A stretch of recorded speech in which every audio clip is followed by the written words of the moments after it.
这是哪儿啊？我不是在写论文吗？官家醒了。官家。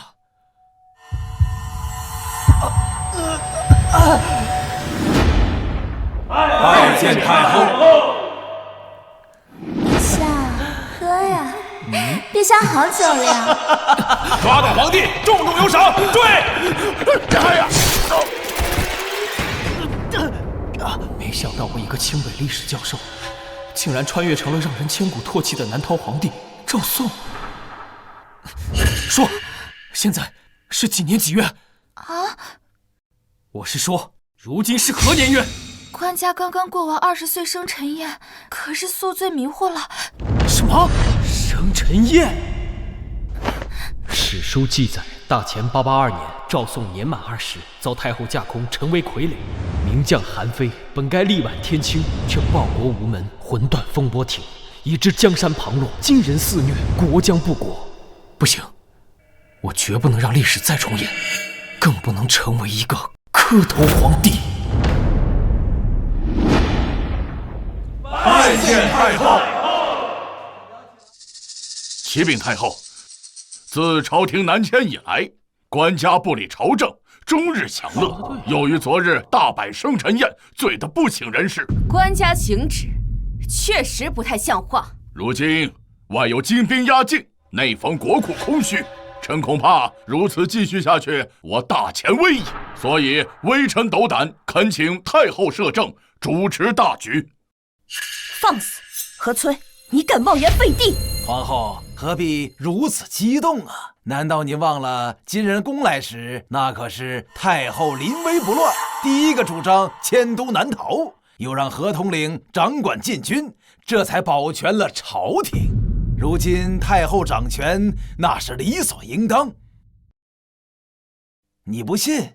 问问在场的大臣们，谁有意见？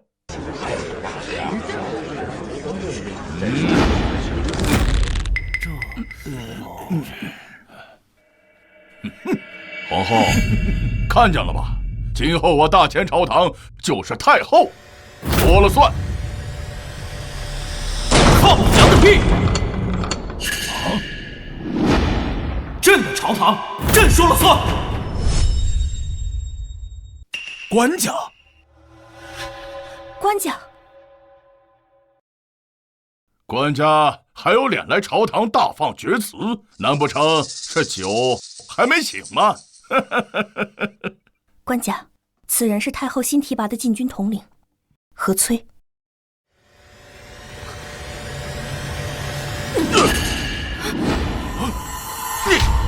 区一个禁卫统领，是谁给你的狗胆，敢这么跟朕说话？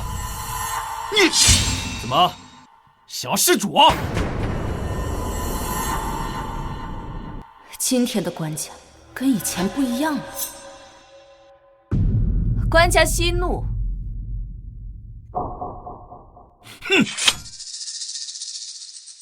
何将军不过是为我大前未来着急，官家宿醉一晚，想必对如今的情况也毫无对策。谁说朕没有对策的？朕的对策就是北上抗金，收复中原。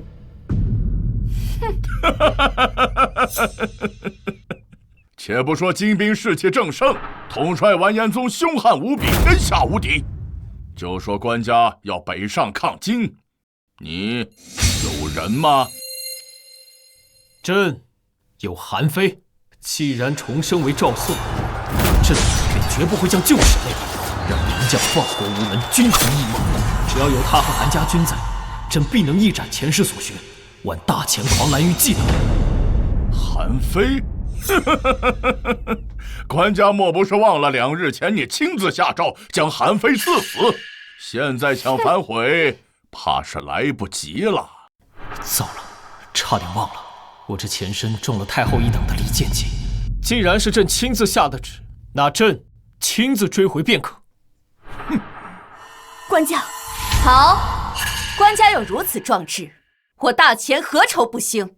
那就再给官家1000兵马，如何？好，1000就1000。官家，不可！那我们就祝愿官家活着回来。何翠，朕归来之日，便是你人头落地之时。你，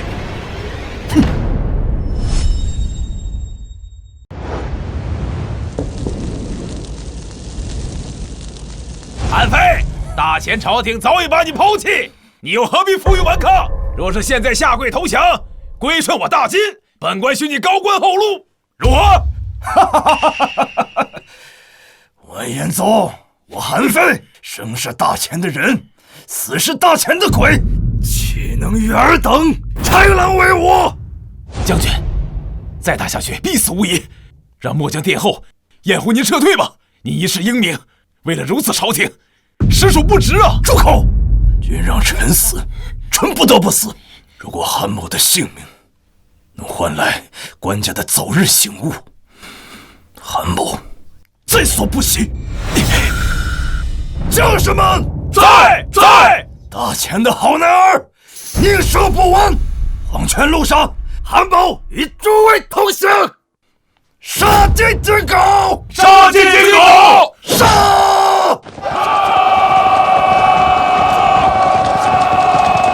不见棺材不落泪，想死？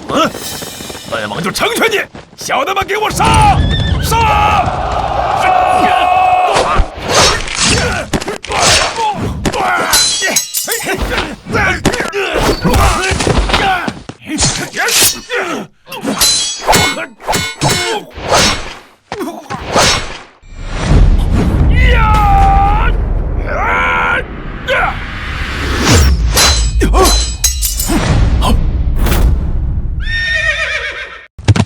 韩将军，朕没来迟吧？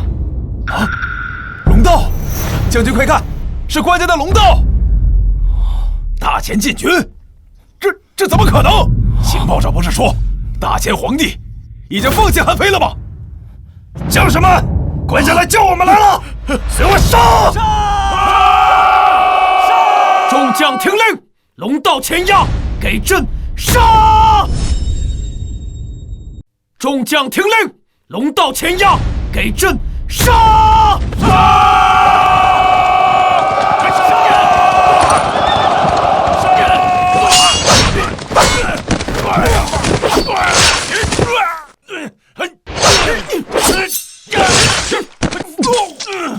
两面夹击，不好，中计了！撤退，将士们，撤退！撤！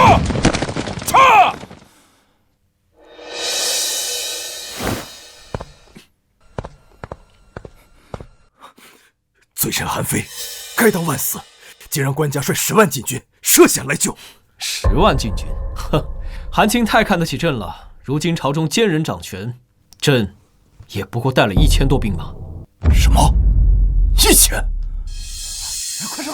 快上！快点！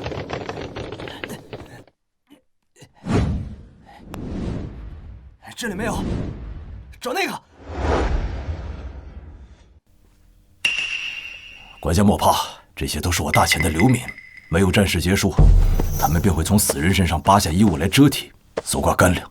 但是他们只对金人下手，从不曾轻饶战死沙场的大前将士。哀望官家不要责怪。朕又有什么资格责怪他们？金人南下掳掠，百姓水深火热，这一切都是朕之过。官家，朝中奸佞横行，蒙蔽圣听，罔顾百姓，此非官家之罪啊！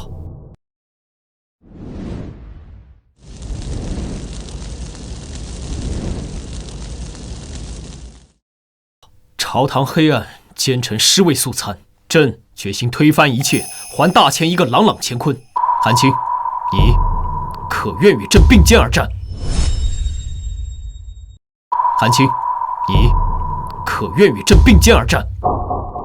臣韩非愿为官家赴汤蹈火，万死不辞。好。韩非，你不是要以死明志对抗金人吗？还愣在那儿做什么？哼！他是谁？此人乃是太后的堂弟魏康。此前太后得知末将要北上抗金，特意派来的督军。督军，金贼已被暂时击退。哦，退了？退了你还不快追？愣在这做什么？要是敢怠慢，小心我到太后那儿参你一本，让你的30万韩家军全都陪葬。韩青，他说话一直这么嚣张吗？你是个什么狗？啊！聒噪！官家，你杀了魏康，回去后势必要和太后翻脸。官家可曾想过如何应对？这是行在的布防图，官家是要……韩青，麻烦你回去之后，率领韩家军先拿下行在，接管禁军。朕这次要关门打狗。诺。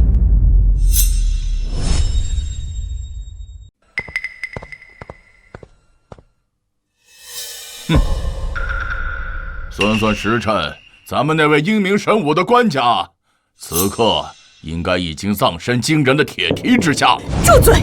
官家乃真龙天子，尔等怎敢妄议官家性命？真龙天子，官家有什么本事？难道皇后还不清楚吗？何统领说得对呀，往日官家连只鸡都不敢杀，如今却面对金人铁骑，真是可笑至极呀！怕是官家那日宿醉未醒，昏了头了。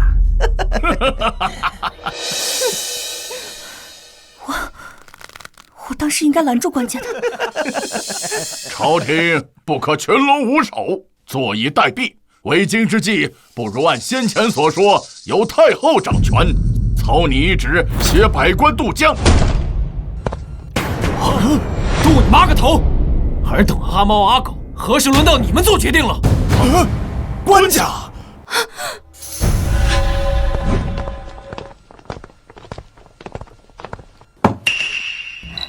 官家无恙就好。韩将军呢？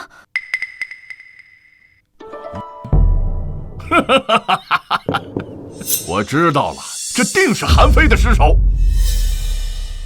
如今韩非已死，官家最后的倚仗都没了，还有何话可说？朕何时说过这具尸首是韩将军的？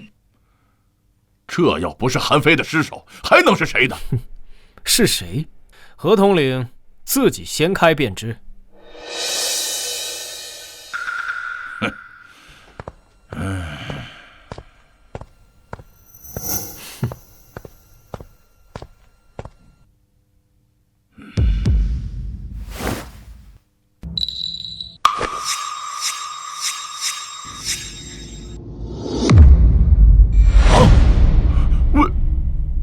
魏督军啊！什么？是魏督军！你这个杀了本宫的徒弟！魏康身为督军，临阵脱逃，还对朕口出狂言，以下犯上，为何不斩？你放肆！朕还有更放肆的。何大统领，你还记得朕北上之前跟你说了什么吗？何催，朕归来之日，便是你人头落地之时。你，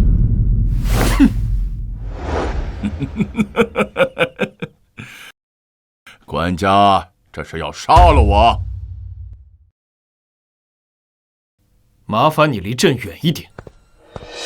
本将手握10万禁军，是太后钦点的禁军统领，更是朝廷的功臣。杀我，你敢吗？朕说了，离朕远一点，否则怎样？你还敢杀了我？那你倒是动手啊！用你的剑从我的脖子抹下去，来呀！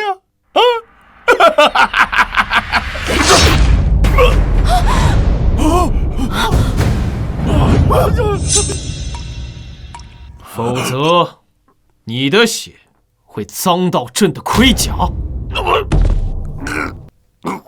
下辈子给朕记住了，触怒龙威者死！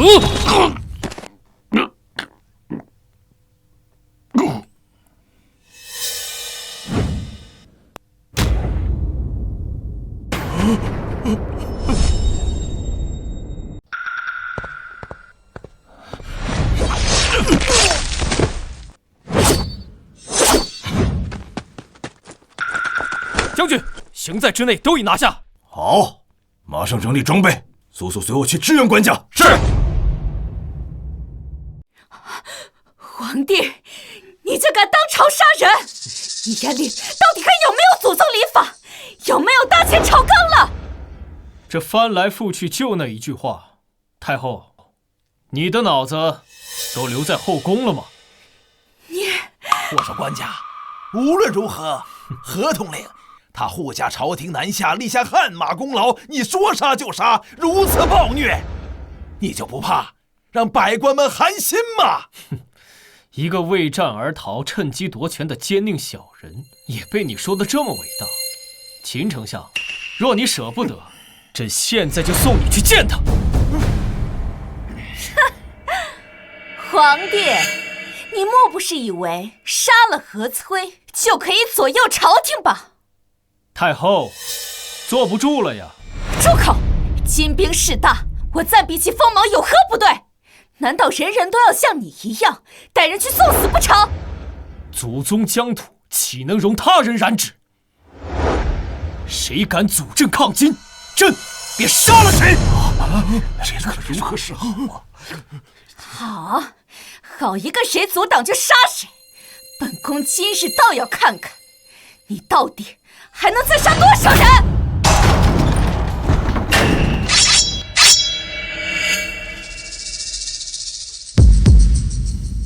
敢问诸位爱卿，是打算和着昏君一块去死，还是跟随本宫南下，另立新朝？你说这该如何是好啊？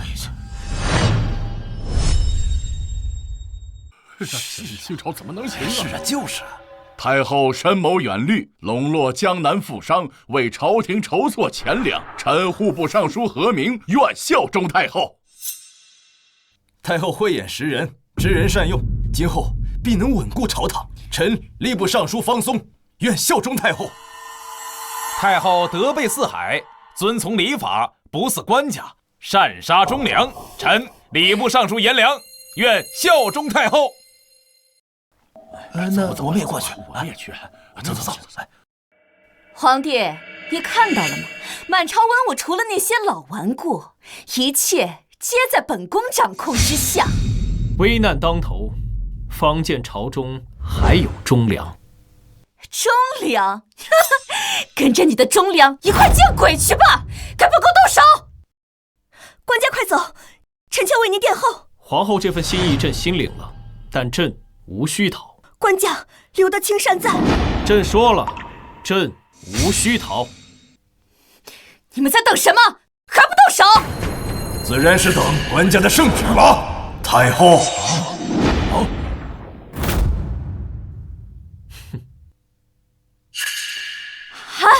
韩非，你没死！启禀官家，整个行在已被韩家军所掌控，禁军也全部拿下，请官家发落。怎么会这样？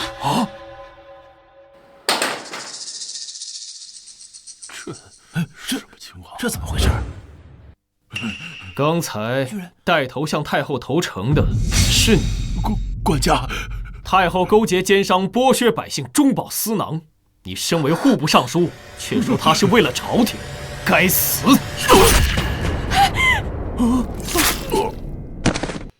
太后任人唯亲，这是奸臣掌权。你身为吏部尚书，却说他知人善用，没，该杀！太后结党营私，妄言废帝。你身为礼部尚书，却说他遵从礼法，你罪无可恕。杀人！官家的杀相啥时候这么大了？这可是3朝老臣呐。不过不得不说，看得爽啊！韩将军，如今中间已变，全部给朕拿下！诺，拿下！太后，救命啊！太后，救命啊！该报告住手！皇帝，你可知在座大臣皆是天下士族代表，掌握朝廷命脉。你若诛杀，朝廷必会瘫痪，大钱也会国将不国。太后说得对，官家若把大臣都杀了，岂不令朝堂空置？难道你要做一个无人可用的孤家寡人吗？太后卖官鬻爵，纵容贪腐，尔等一个个国之蛀虫，实名高血，竟以朝廷命脉自居。既然如此，长痛不如短痛，朕将你们全部砍了，再造大钱。韩家军，在，给朕杀！诺！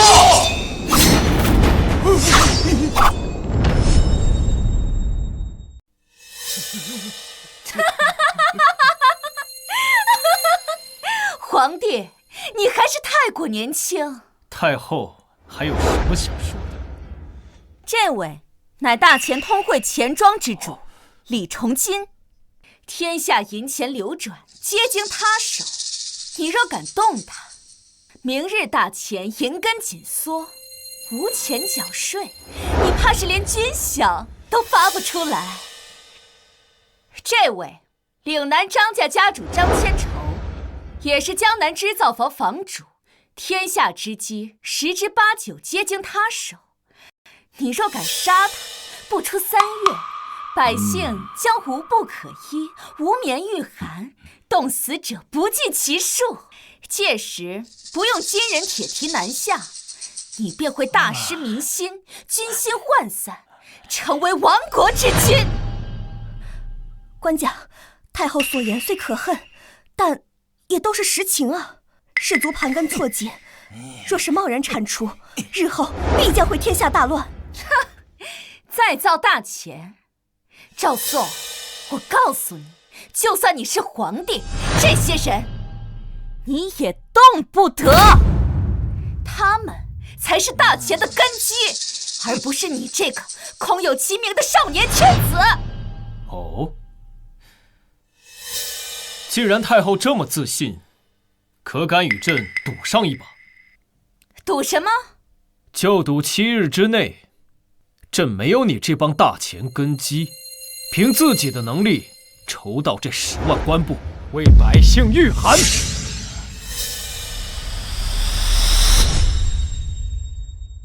官家说的大话也太没边儿了，即便是我张家公仆3个月不眠不休，也制作不出5万匹布来。陛下说这话，怕是痴人说梦。朕就问你们敢还是不敢？赌注是什么？若太后你输了，朕就废除你的太后之位，永世不得入朝堂，更不能参政。即便你曾经是先帝的爱妃，从今往后与民间民妇无异。若是朕输了，朕就自写罪己诏，自废帝位，从此往后滚出大钱。好，皇帝，这可是你说的，7日之内必须拿出10万布匹。君无戏言。我们走。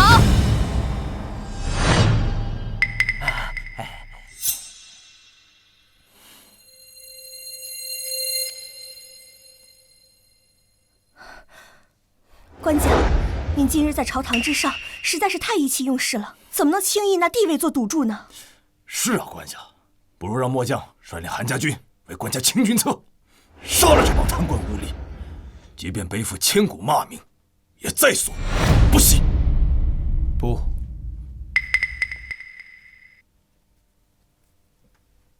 用武力震慑朝堂，并非长久之计。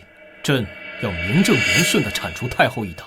可是7日之内织出10万布匹，这纵使神仙下凡也很难办到啊。区10万布匹又有何难？朕自有办法，而这也是解决我大钱危机的最好途径。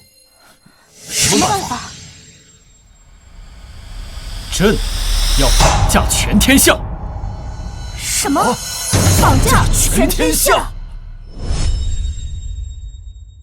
何为绑架全天下？简而言之，便是先革新生产力，大幅提升产能，以物美价廉之货碾压江南士族所出，随后低价向周边诸国倾销我大钱货物，使其再也离不开我大钱制造。待时机成熟，便印发大钱宝钞，令其成为诸国通用货币。最终，通过操纵货币之权，发动金融之战，让天下诸国皆需仰我大钱鼻息。如此，可不费一兵一卒，令四海臣服。尔等可听明白了？管家，你要不还是直接跟我说打谁吧？末将必定赴汤蹈火，万死不辞。算了，尔等日后自会知晓。现下，先去替我把工部尚书给换来。官家换谁来？工部尚书。怎么，他也是太后的党羽？那把工部侍郎换来亦可。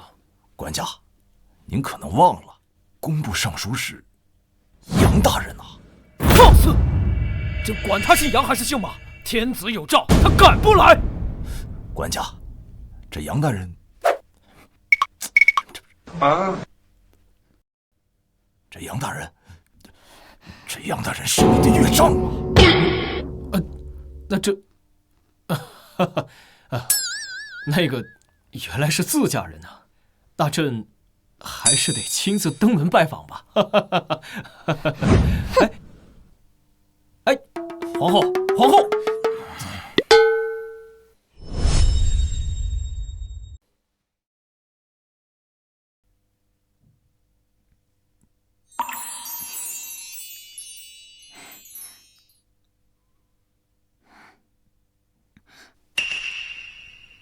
站住！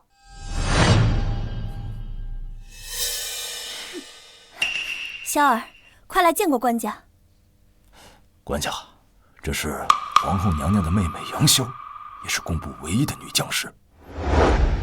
姐，萧儿，听说你昨天在朝堂上大杀四方，嚣张得很啊！怎么，今日有空来我杨府了？萧儿，不得无礼。无妨，朕今日前来是有事要请教杨尚书。难怪我姐昨天半夜回来，原来是为了提前赶回来帮你说好话啊！大姐，咱爹当初为了助她登基，出钱出力，可结果呢？他倒好，整日沉迷酒色，荒废朝政，让你在后宫里受尽冷眼不说，还把咱爹气得卧病在床，后来更是闭门不出。小妹，过去的事情休要再提，官家他早已不同往日。切，有什么不同？还不是来求上咱们家？院中嚷嚷什么？成何体统？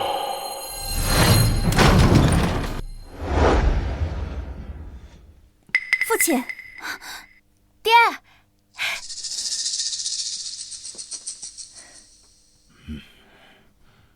不知官家驾临，所谓何事啊？还不是让你帮他收拾烂摊子。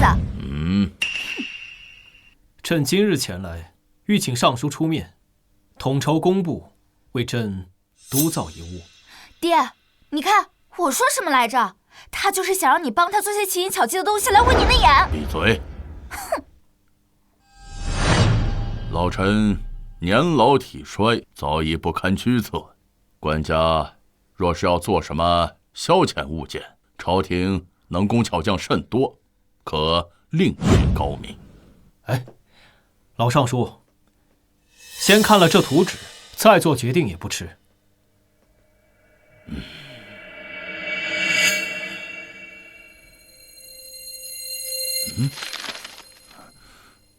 啊，这是。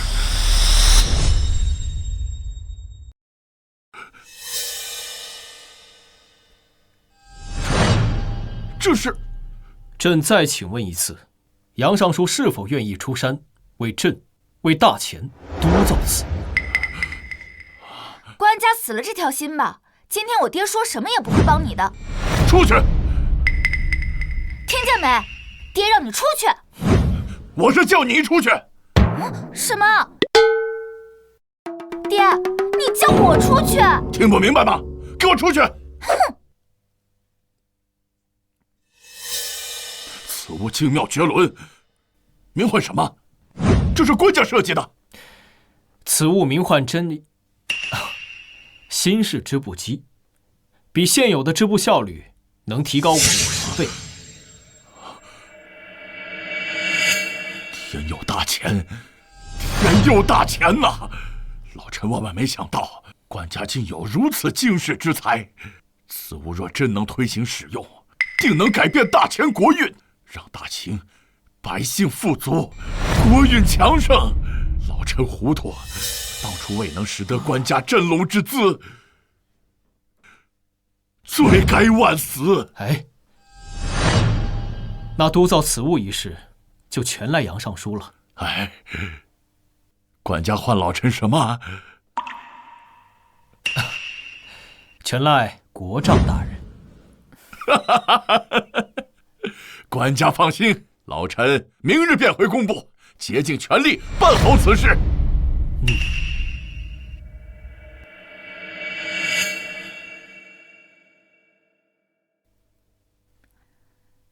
哼！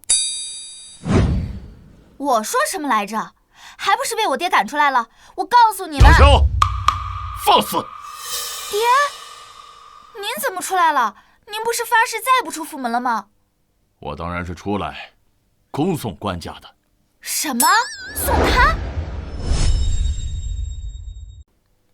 官家，小女平日娇宠惯了，多有顶撞，还望海涵。无妨，少女心性而已。官家，老臣还有一个不情之请。国丈请讲。老臣欲将小女托付给官家，让她进宫陪在官家身边，任听调遣，让她多学点知识。什么？爹，你让我进宫伺候她，我不同意！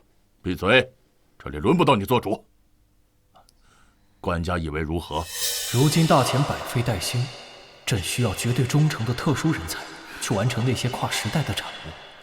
这老丈人好啊，买一送一。你别以为耍了点小花样骗了我爹，我就会答应你。告诉你，像你这样没本事的人，我才不会听你安排做事呢。小二，你擅长机关术？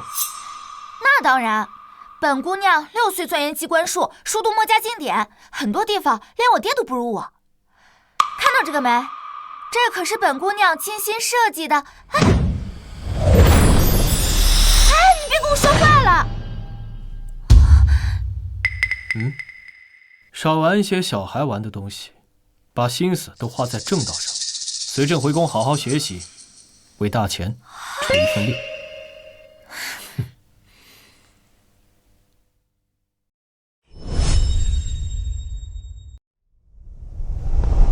哎，太后，太后，微臣打听到了，皇帝昨日他去找了工部尚书杨震。哼，本宫还以为他有什么能耐呢，原来是回去啃他老丈人的棺材本了。是这杨震，他虽是3朝元老，但一身清贫，怕是也没什么家底儿掏给官家。秦相在，传令张千筹，让他名下的织造房和布行通通闭门停运。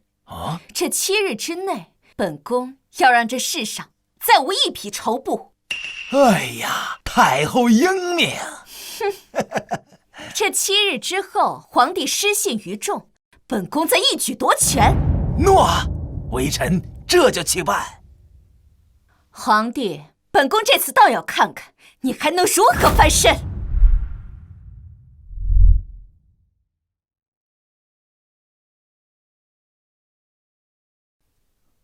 官家，这新式织机真的能在7日之内造出10万布匹？千真万确。可是太后不认这赌约怎么办？太后不认这赌约又何妨？朕造这织机并不是为了跟她置气，而是为了迈出绑架全天下的第一步，天下民生出大钱。韩将军，臣在。拿着这张图纸，命工部再造一物。此事事关重大，切记保密。诺。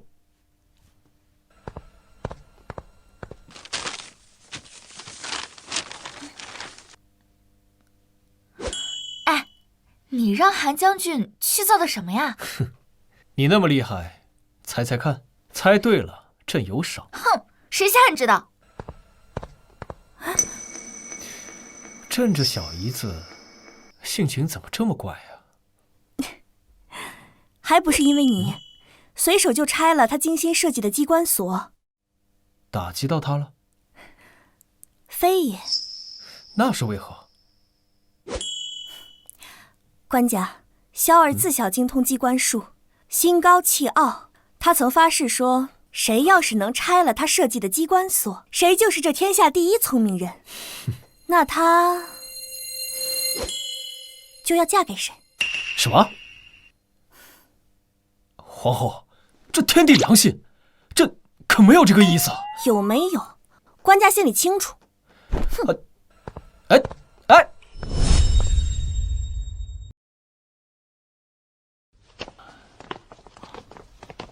杨大人，韩将军，这是最后一批布匹，烦请过目。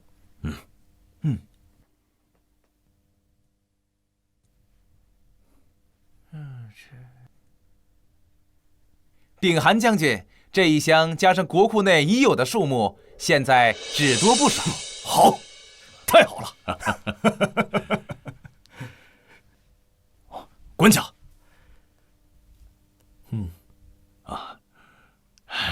官家，布匹的数量足够了。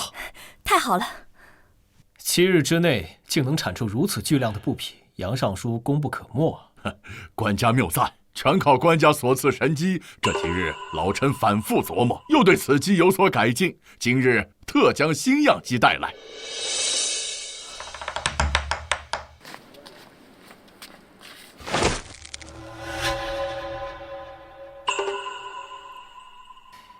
杨尚书果真是国之大将，如此一来，我大前织造腾飞指日可待。哼，那当然了，这个是我爹。不可对官家无礼，一切皆是官家恩德，有此利器，天下百姓冬日御寒之物皆有着落，官家真是造福万民呐！皇帝，看来这就是你和本宫赌斗的底气。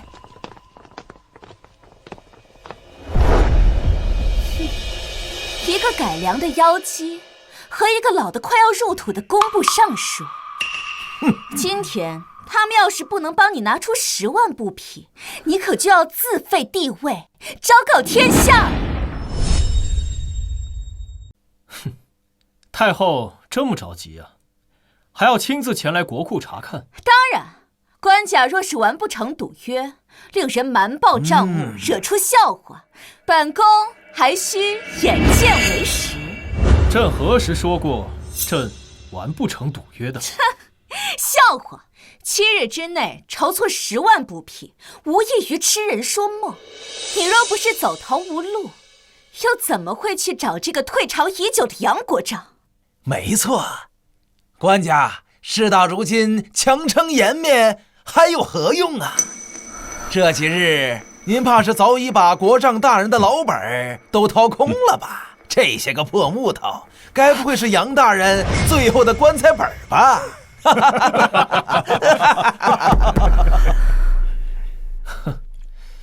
尔等似乎对朕最近的行程很是了解了。休要东拉西扯！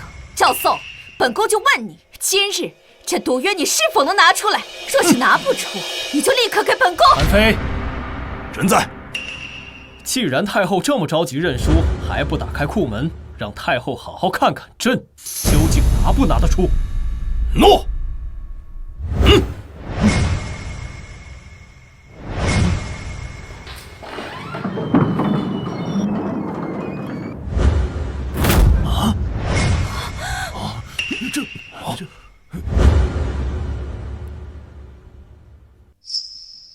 什么？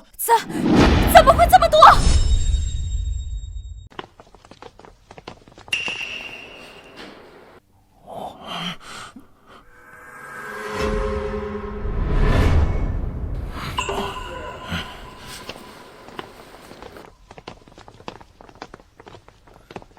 查得如何？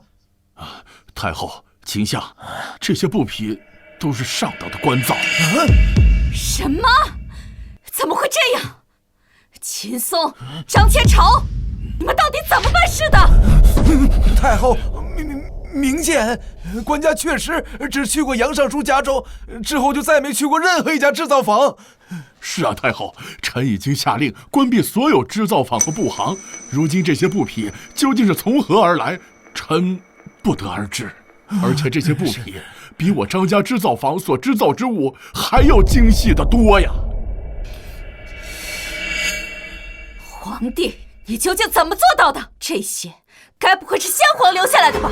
朕说过，朕要再造大钱，尔等井底之蛙，岂知天地之广？杨尚书，既然太后好奇，那你不如让她睁大眼睛，好好看看你这个快要入土的工部尚书是如何帮朕赢的。老臣遵旨。哼。是。动手。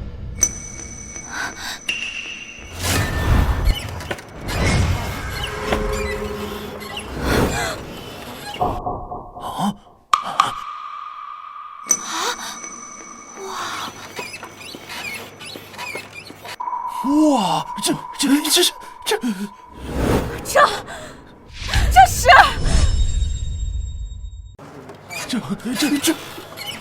竟真能有如此迅捷，神乎其技啊！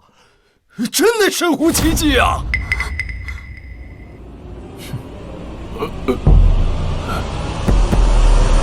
太后，你还有何话可说？我依照赌约，朕要废黜你的太后之位，从今往后，你魏嫣然再也不得踏入朝堂半步，皇宫内廷也再无你的立锥之地，出宫养老去吧！不可能，本宫绝不可能输！皇帝，你难道忘了吗？今人还在北方虎视眈眈呢。叛乱之事，朕自会和朝臣商议，不劳你一介民妇操心。太后，官家，此话差矣。如今若是金人南下，你将无计可施啊！到最后，你还得请太后出面主持大局。毕竟，太后已经和金人打过多年的交道了。看到了吧，皇帝，不靠本宫，难道靠你这些织机去吓退金人那10万铁骑？没错，朕就是要靠这些织机。朕要重开户市。你要重开户市？虎视，金人如今势大，官家怎么还能与他们做生意？姐，你快劝劝他呀！这简直就是胡闹嘛！本宫还以为你有什么力挽狂澜的妙招呢，竟然是养虎一患，绥靖资敌。资敌？真是短视！朕要用他们织出来的海量布匹，再以诸国无法抗拒的低价倾销卖出。不仅如此，粮食、食盐、矿物、木材皆是如此。朕要这天下诸国皆入我大钱之购。届时，这天下都穿我大钱之布，用我大钱之物，这天下民生皆系于我大钱一国。到那时，你以为他们还哪里来的勇气，敢侵犯我大钱？哼！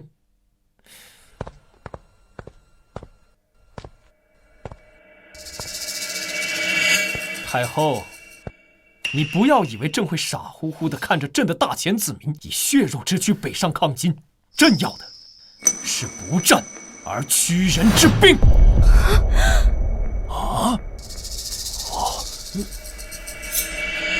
官家此举实在太异想天开了，掌控天下万国民生，并非易事。光是大钱国内就有无数百姓无衣可穿。就算这织布机可以提高数十倍以上的效率，但就算让举国上下所有织工日日夜夜坐在这织布机前，在这么短的时间内想要织出这么多匹布，根本就不可能。听到了吗，皇帝？人力皆有穷时，此乃天道。人力？朕要说，朕用的不是人呐！什么？不用人？不用人？难道用鬼吗？这织机还能自己动起来不成？没错，朕就是要让它自己动。韩青，臣在。把东西给朕抬上来。诺。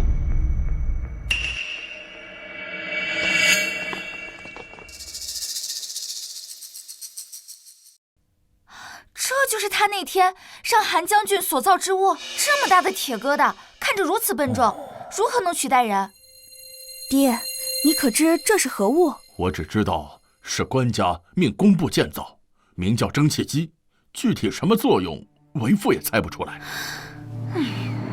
哼，本宫还以为是什么了不起的东西，原来根本没人见过。赵宋，这该不会是你从哪个破庙搬出来的废品，用来唬人的吧？韩非，臣在。去，把所有织机都抬上来，再按照这个图纸上的设计，把它与蒸汽机连上。诺。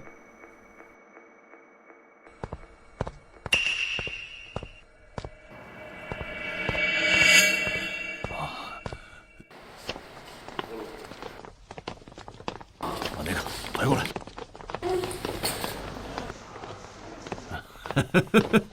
我就不信这笨重铁器能比我手下数万名熟练织工还厉害。哼，装神弄鬼！糟了，官家若是失败，太后恐怕要借机发难了。爹，我早就说过官家不靠谱吧，你还让我听他的。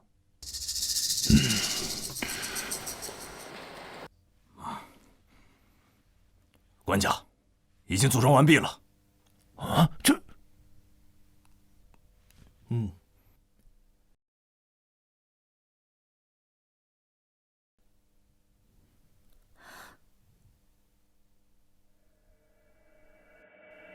今天，朕就让你们见识见识，什么叫做工业革命。给朕看好了！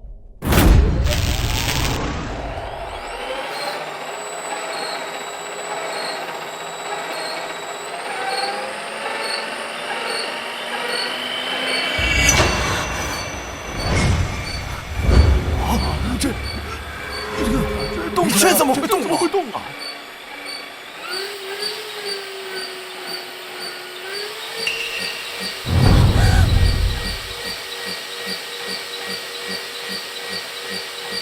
这太离谱了吧！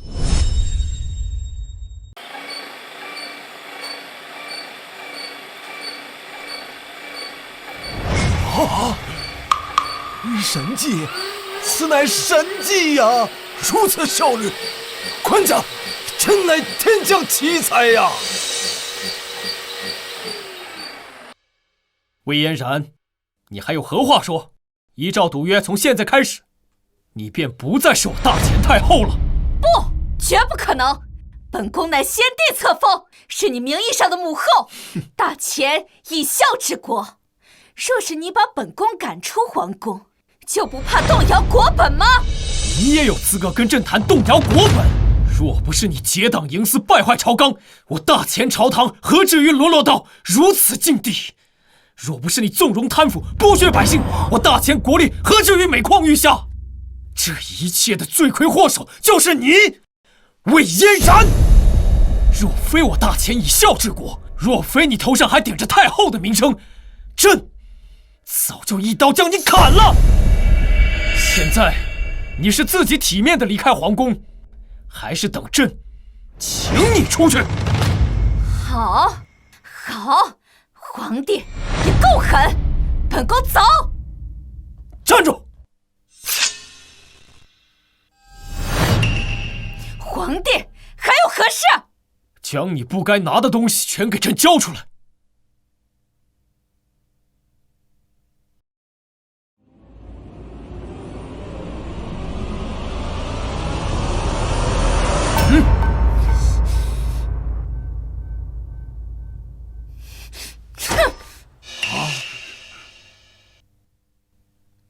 还有，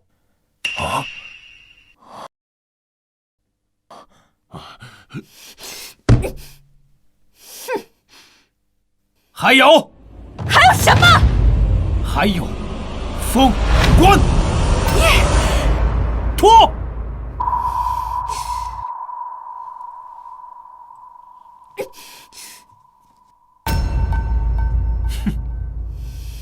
还有，凤袍。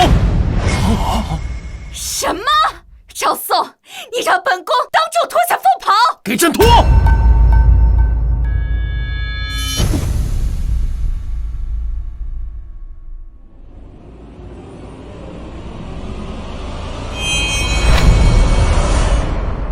脱！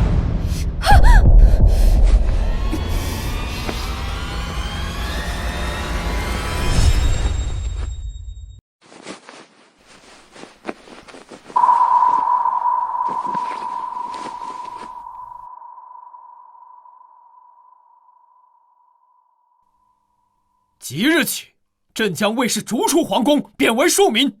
至于太后一党，祸乱朝纲，为富不仁。即日起，革去所有官职，家产悉数抄没，充入国库。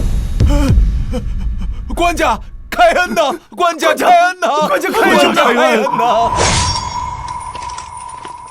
官家开恩！官家开恩呐！官家开恩呐！走，快走，快点！官家，太后朝内朝外经营数年，树大根深，今日如此羞辱她，日后若是卷土重来，不太好对付。卷土重来，新的时代已经开启，他魏嫣然挡得了这天下滚滚大事吗？传朕旨意，即日起重开边市，不止金国，而且朕还要与百越、扶桑、西夏等周边诸国全面贸易，扬我国威，富我百姓。老臣杨震誓死效忠，辅佐官家，成就霸业。时代的车轮已然转向，从这一刻起，朕绝不会让历史屈辱重演。大乾的新篇由朕来书写。赵宋，黄口小儿，还敢如此羞辱本宫！太后，那我们该怎么办？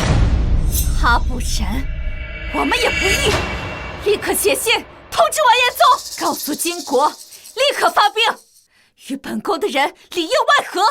总之，不能让他计划成功。诺。赵宋，本宫与你不死不休。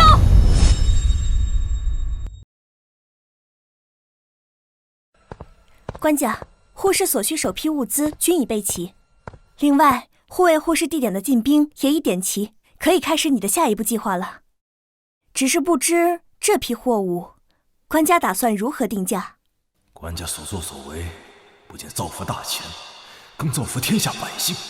可怜我韩非空有一身武力和数十万大军，却帮不上官家一点忙啊！韩青，过去我大乾一匹布多少钱？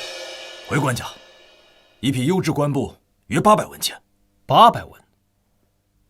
这一担米不过200-300文，而一匹布竟能买300多斤米。这价格，乃是我大乾寻常百姓家一月之余的口粮。正是，这一切皆因张千丑等江南士族掌握国家命脉，为自身谋取暴利，贪官污吏，层层剥削，吸食民脂民膏，最终受苦的还是百姓呢。既如此，我们的布就卖这个数，500文。若真能以此价出售，虽也昂贵，但近乎是从前半价。对金人乃至周边诸国百姓诱惑确实不小。500文不行，难不成要卖50文？官家，你莫不是疯了？若真能卖50文一匹，那我大前子民几乎都能添置新衣，多备御寒之物啊！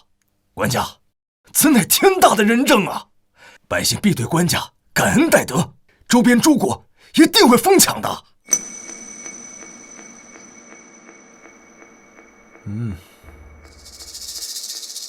官家难道打算5文，朕的不，只卖5文。什么5文？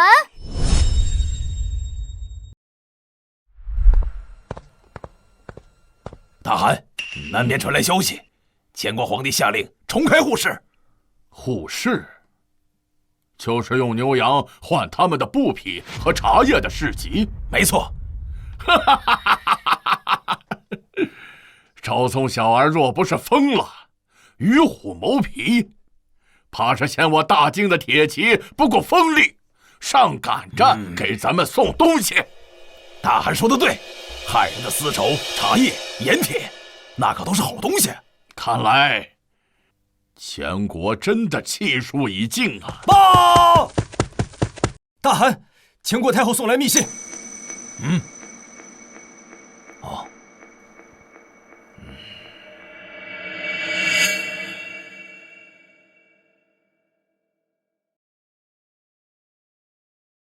咱们的那位老朋友前国太后让咱们发兵攻打大前，他会帮忙，里应外合。嘿嘿，大汗，机不可失，末将这就去点齐兵马，趁护市之初，全军松懈，一路南下，直捣黄龙。好，这一次本王一定要踏平前国，把赵宋的脑袋当夜壶。是。赵宋啊，赵宋，你内外树敌，不得人心。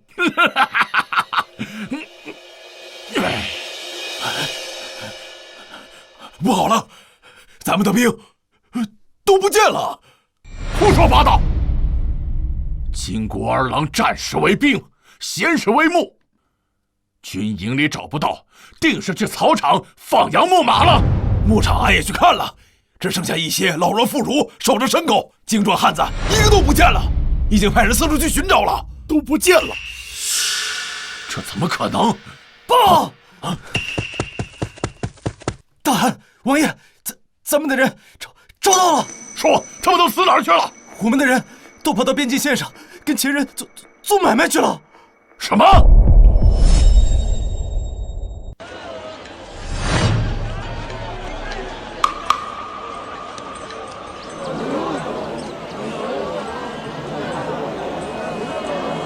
两位，我等此番微服出行，就是想看看大前开通户市的消息是否为真，没想到办得如火如荼啊！是啊，大前此番户市让利颇多，只要用大前的宝钞结算，就可5文购买1匹布，简直白送啊！让利，两位国主未免也太过天真了。西夏国主此言何意？你们还不知道吗？大前此次如此低利倾销，绝非善意之举，而是要以倾国之祸冲击百姓民生。待各国作坊倒闭，工匠失业，天下民生将皆系于大前一念之间。届时，我等诸国与待宰羔羊何异？若是如此，坚决不能放任百姓忽视了。没想到大前皇帝心思竟如此歹毒。没错。立刻回国，下令封锁边市，拒绝与大前互市。诺。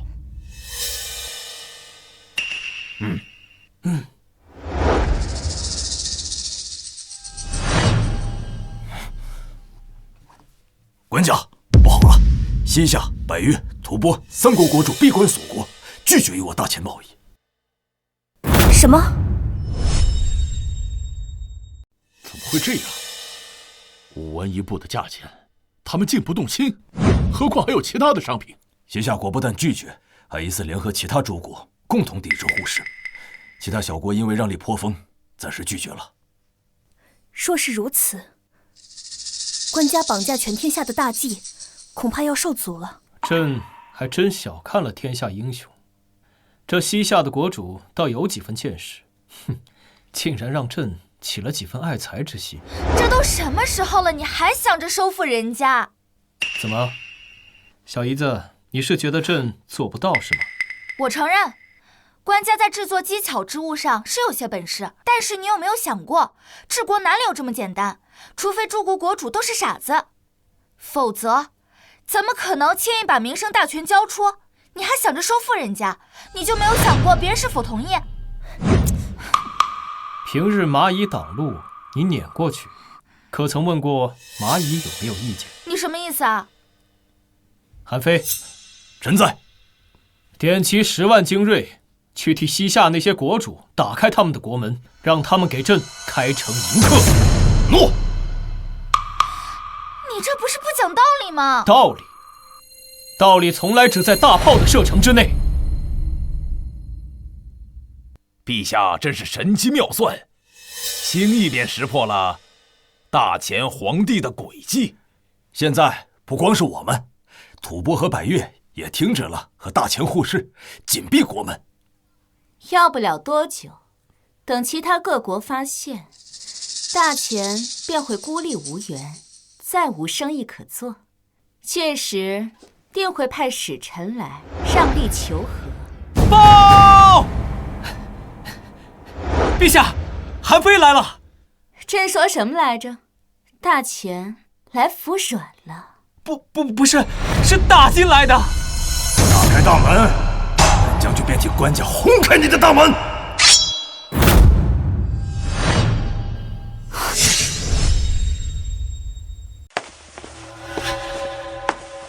这金国大汗到底怎么回事？怎么到现在还没发兵？太后莫急，这金人本就贪财少智，想必他们是想趁着互市先捞一波好处。但眼下西夏3国已与大前拒绝互市，用不了太久，皇帝的如意算盘很快就会落空了。不好了，太后，韩非受诏发兵西夏，大破西夏国都。如今3国国主全部发布重开互市。混账！赵宋，本宫就不相信对付不了你！官家，自从韩将军攻破西夏国都，诸国再无抵抗互市之声。现在边境互市之地人声鼎沸，连金国也不敢轻易出兵，生怕忤逆民意。官家，臣回来了。跪下！官家，就是他下令诸国抵抗互市的，末将将他抓回来了。狗皇帝，要杀要剐，悉听尊便。想让本王臣服，你做梦！想不到还是匹劣马，能看明白朕的意图，你也算这个时代少有的英杰。朕可以给你个机会，为我大前效力。我呸！狗皇帝，现在你的成就不过是昙花一现罢了，你得意不了多久。不知好歹，末将这就斩了他。不必，朕迟早要征服天下，区一个异邦女人，又如何不能驯服？朕又岂不知早晚有人能反应过来？可你有没有想过需要多久？那时我大前的军旗早已遍布世界各地，就算他们反应过来，也晚了。压下去！诺。走。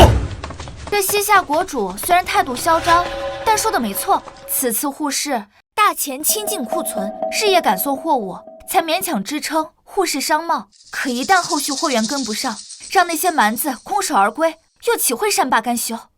官家的争气之机虽能扩充货源，但也要及时卖得出去才行啊。近日官道上马匪活动日益猖獗，屡有马队被劫，老臣以为是魏嫣然在背后故意阻挠，企图破坏互市。尔等顾虑，朕皆知晓。可是尔等可曾听过一句话：想要富，先修路。修路。尔等且随朕来。本姑娘倒要看看她葫芦里卖的到底是什么药。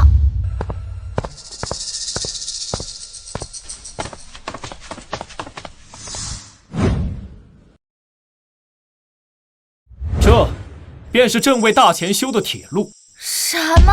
铁路？这不就是2根铁条铺在路上，中间再插些木板吗？官家耗费这么多铁料，就造出这么个玩意儿？朕这铁路还未竣工，这只是其中一小段工程。不久之后，朕便要它通遍全国。什么？你还要把它通向全国？这不就是劳民伤财吗？官家，末将愚钝，实属没有看出这铁路有何大用。若要通向全国，恐怕要耗费无数的铁料。虽然咱大钱盛产铁矿，但末将认为此举过于铺张靡费。官家，这铁路铺着一节一节木板，雨雪天来临，岂不是滑溜得很？那马车如何行驶啊？小姨子，若是一批紧要货物从京城运至北部边境，用马车的话，耗时多久？京城到边境约5000里地，就算沿途会用上等骏马，人歇车不歇，最快也需2月之久。朕这铁路只需3日。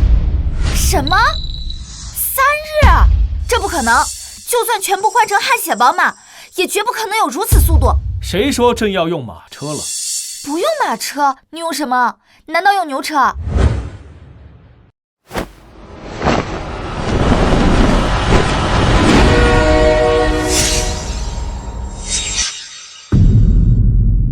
朕用火车。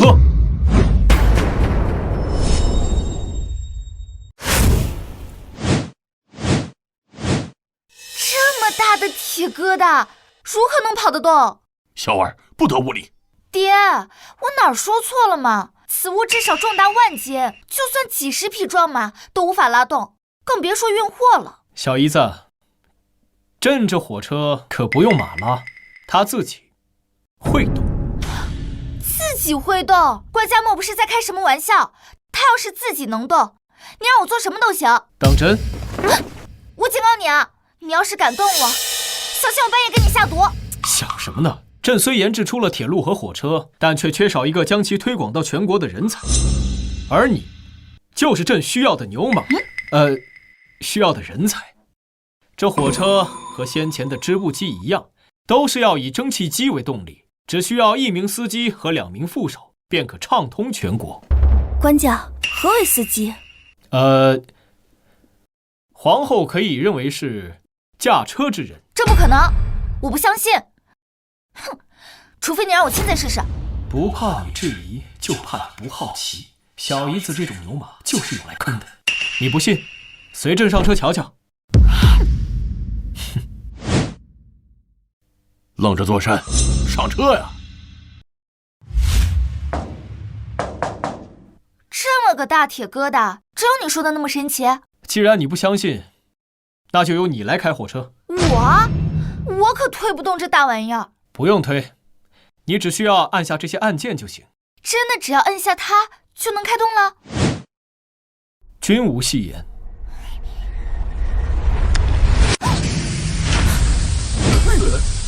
动了，真的动了！生火，加压，给朕跑起来！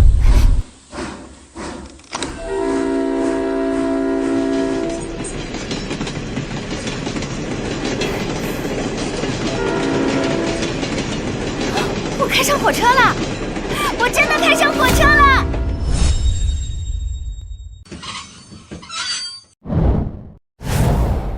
怎么样？现在相信朕的火车可以日行千里了吧？官家真是天纵奇才，老臣活了大半辈子，从未想过有朝一日还能乘坐如此神物啊！真是开了眼了。那又如何？这铁疙瘩一次能拉多少货物？全国需要的货物可是不计其数。能拉多少？哼！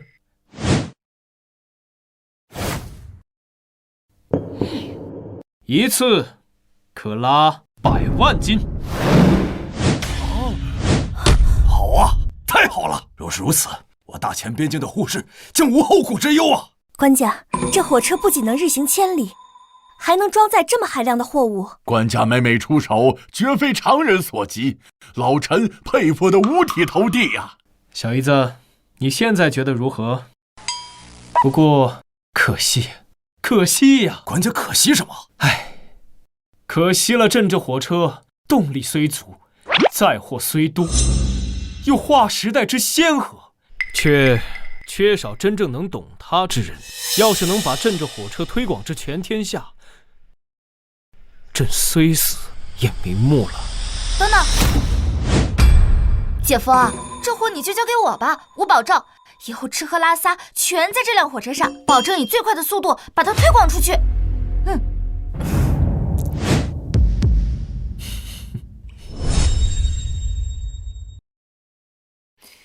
什么？赵宋和周边各国贸易越做越大？卑职也觉得奇怪啊，我们派出去的马匪根本就没有发现皇帝的货物。好一个赵宋，好一个绑架全天下！不行，不能再让他这样下去了。那太后如何打算？赵宋，狗皇帝，你有本事放我出去！你敢羞辱我，我杀了你！哼，别喊了，真把赵宋喊来，本宫也帮不了你。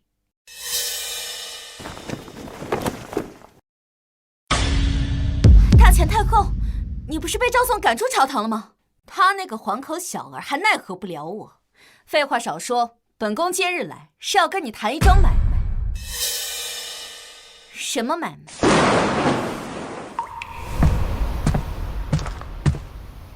官家。哦，都来了。姐夫，自从我学会了开火车，这边境的护士再也没有缺过货源，各国纷纷抢着跟我们大秦做生意呢。不仅如此，官家的蒸汽机已经应用在了冶金、造纸、伐木等其他的领域。如今日产铁矿10万斤，精盐200万斤，国库充实无比，真可谓国富民强啊！没错，军营里将士们的装备也焕然一新，不复往日羸弱。官家神机妙算，绑架天下之计，眼下就快成了。这才只是开始，这天下之大又岂止7国？朕要的可是万国来朝。官家，不好了！边关800里加急，西夏联合百越、扶桑等7处藩属国正集结朝我大秦进军呢！什么？7国联军，此事当真？千真万确。7国联军兵力恐怕不下100万，怎么偏偏在这个时候造反？这如何是好啊？官家，国库虽丰，军备虽强，可多线作战，大秦恐怕难以应付。看来朕那位母后在宫外也没闲着呀。官家莫怕，终于到了用得着俺老韩的时候了。7国联军虽强，但是末将愿意用性命和我韩家10万好儿郎，跟他们拼个玉石俱焚，同归于尽。韩将军，不必了。官家，你就让俺去吧。韩将军的命是朕辛辛苦苦救下来的，岂能用在这种地方？难道官家有什么更好的办法？办法？区7国联军而已。朕只需要下一道圣旨，就可以让他们7国臣民乖乖将他们的头颅送上来。官家，这7国联军非同小可，若轻敌大意，应对不当，大秦恐有倾覆之危啊！是啊，官家，俺知道你英明神武，但是战争这事儿吧，你就得到战场上真刀真枪的去干一场。这圣旨，这大秦的圣旨，他怎么能管得了别国的子民呢？朕的圣旨就可以。姐夫，他们不信你，我信，我替你送圣旨。好啊，那这份大功就归你。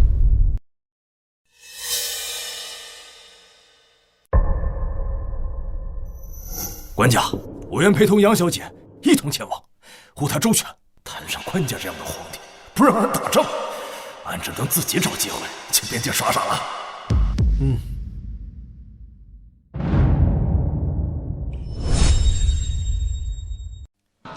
快来看呐，快来瞧啊！刚到的丝绸，只要5文钱一匹。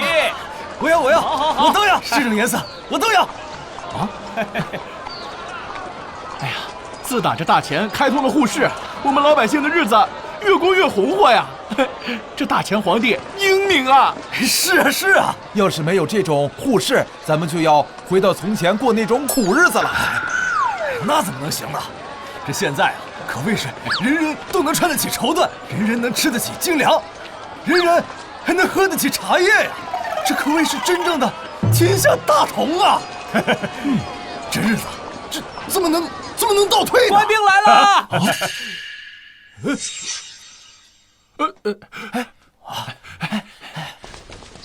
官人，可是大钱王朝又颁布了什么利好的政策呢？大钱皇帝有旨，7处藩属国联合造反，大逆不道。今日起，关闭边境沪市之地，断绝一切贸易往来，不再与诸国天恩惠泽。什么？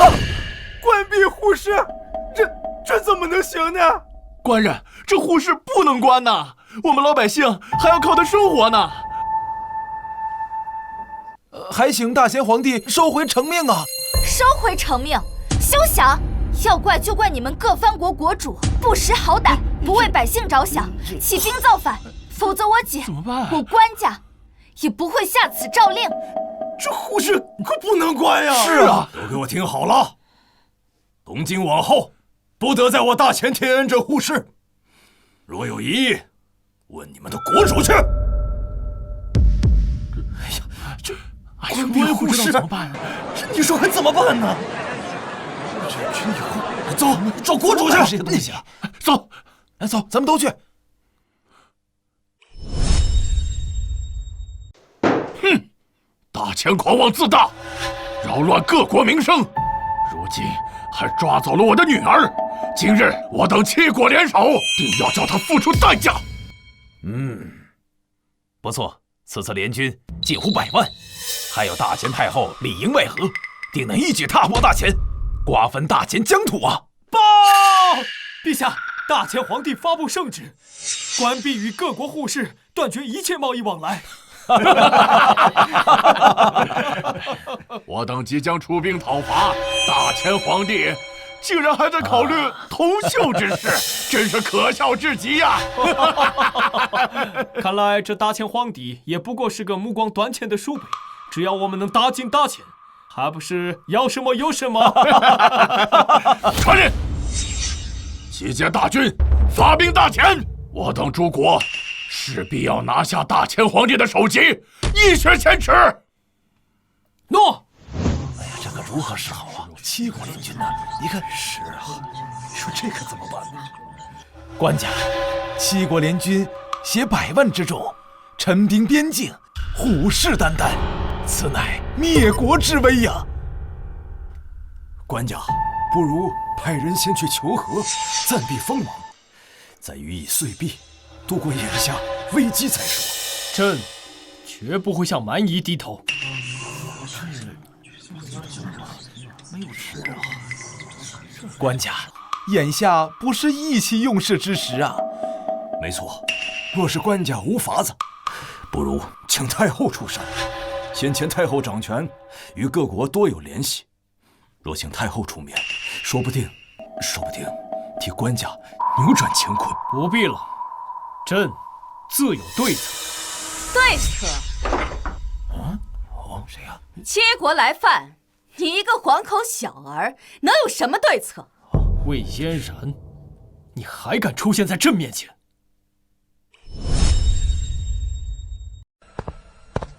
魏嫣然，朕已经将你逐出了皇宫，你竟敢擅闯朝堂！逐出皇宫？哼！如今7国大军将至，大钱危在旦夕，你若无回天之力，本宫身为大钱先帝遗孀，岂能坐视不管？你又凭什么认为这7个藩国会听你行事？官家，你还不知，太后手下之能臣，如李崇金、张千丑等人，皆是一帮贵族之后，与藩国王室素有交情。若由太后派他们出面，必能说服7国退兵。是啊，还是太后有本事，了不起。原来太后与异族勾结已久。哼，皇帝，你若还在逞强，便是让整个大钱与你一块送死。眼下除了让本宫出面，你别无他法。官家，太后所言极是啊，眼下形势所迫，不如请太后回宫主持大局。是啊，官家，国事为重，还请三思啊。荒唐！太后结党营私，早就失信于天下，如今危难之际，还敢入朝逼宫，尔等身为臣子，岂能是非不分？皇后，你难道要眼睁睁看着皇帝一意孤行，毁掉整个大钱不成？本宫此次前来，并非夺权，而是为了挽救大钱。你难道看不明白？皇帝年少冲动，不识大体。若是今日他能自己退位，本宫便可不计前嫌，暂摄朝政，之后再由本宫周旋，便可化解此次灭国之灾。不可！有何不可？太后英明果决，唯有如此，才能挽救大钱于水火之中。难道韩将军有更好的法子？报！齐国派出使臣进京面圣，已至皇城门外。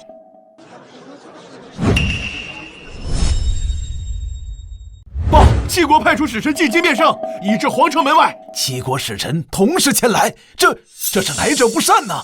莫非是要下檄文，让我大钱各地赔款，称臣纳贡？若是如此，只有请太后来挽回这局面了。官家，这下可怎么办？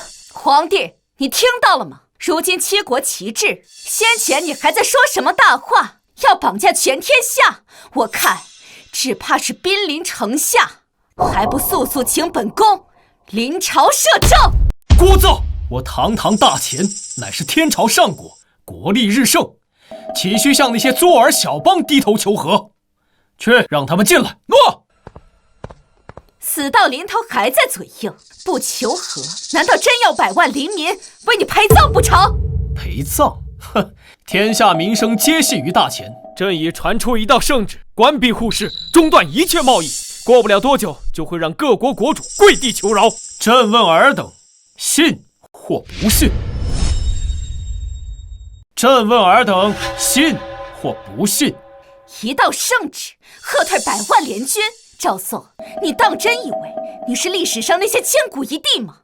如今七国大军压境，百万铁骑顷刻便至，他们也已派使臣进京威逼，你居然还在鼓吹自己的懿旨传令，让他们跪地求饶，这是在拿满朝文武和天下百姓的性命开玩笑吗？太后所言极是，官家，你那所谓的绑架天下之狂言，哄一哄3岁的小孩也就罢了，如今七国使臣就在殿外，是战是和，是生是死，已是顷刻之间，官家却还如此执迷不悟。诸位同僚们，这大钱的基业恐怕就要断送于此啊！官家，老臣恳请你以江山社稷为重，以天下苍生为念，放下和太后的恩怨吧。是啊，眼下唯有请太后，才能与诸国周旋一二，还请官家让步，由太后主持大局。你们这群墙头草！皇帝，你听到了吗？这是众议，更是大势所趋。齐国使臣到！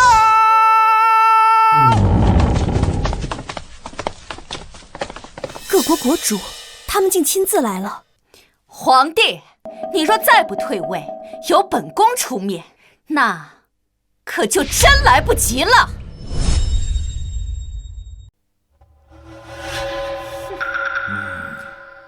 诸位大臣看到了吗？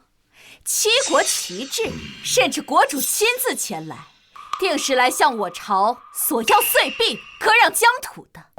皇帝若还是执迷不悟，我大钱必遭灭顶之灾。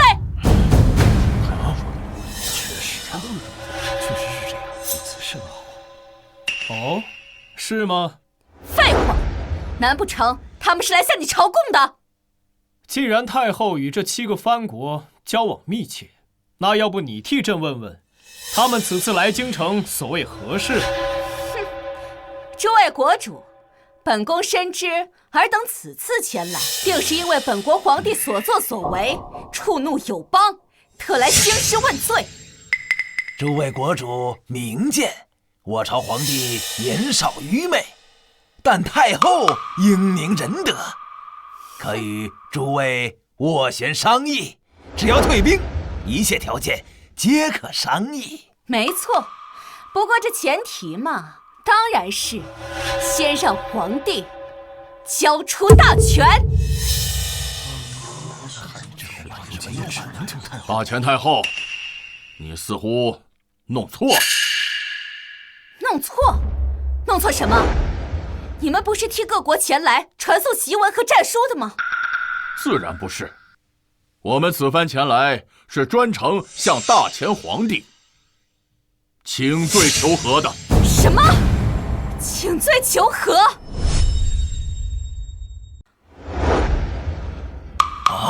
启禀大前圣上，齐国国主受奸人蛊惑，擅自起兵触怒天朝龙威，我等忠义大臣特将他们拿下，听候大前官家发落。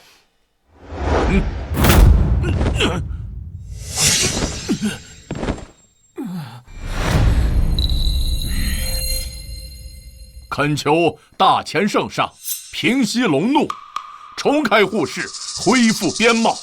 恳请大前皇帝重开户室，恢复边贸。怎么会这样？朕说过，一纸传令，便会让各国国主前来认错。尔等现在可信了？怎么会这样呢？你究竟是如何做到的？朕不是说过吗？绑架天下是朕的目标，掌握天下民生，让诸国的百姓衣食住行都离不开我大秦。但凡有一些小国国主逆天而行，这便是后果。官家真乃天纵奇才，不费一兵一卒便令七国臣服，此乃千古未有之奇功啊！太厉害了，不愧是我姐夫。大前圣上，我西夏国是此次联军之首，罪责深重，无以表达悔过之心。但我国国主贺兰勒马，容颜绝世，素有西域明珠之称，我等恳求令他侍奉左右，以修复两国关系。我西夏愿与大前永世修好。我等各国愿与大前永世修好。既然叛乱之事已了，尔等便回去吧。但各国国主需留在我大前为质，且今年上缴的岁币必须翻番。若敢有误，朕便再断贸易，兴兵问罪。谨遵大前圣上圣旨。谨遵大前皇帝圣旨。退下吧。韩非，臣在。方才扬言要太后主政的，一律革去官职，发配边疆，充军效力。至于卫士，擅闯皇宫，勾结外邦，意图谋反，与秦松一同打入天牢，后事发落。诺，来走。官家，饶了奴才狗命吧！官家，官家，官家！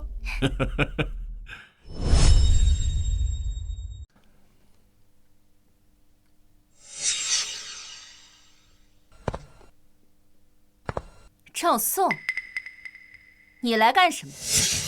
朕来看看你这匹西域烈马，可学会了低头认主。少在这里装腔作势！我西夏集合了7国联军，发兵前国，届时100万大军将至，你都已经快自身难保了，还敢在朕面前耀武扬威？哼！原来这里面还有你的功劳。只不过，你怎么就这么确定，这7国联军就能拿下朕呢？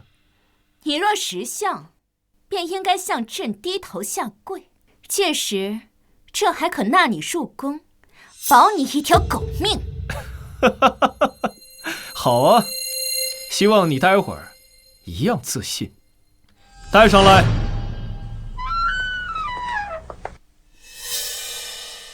快点！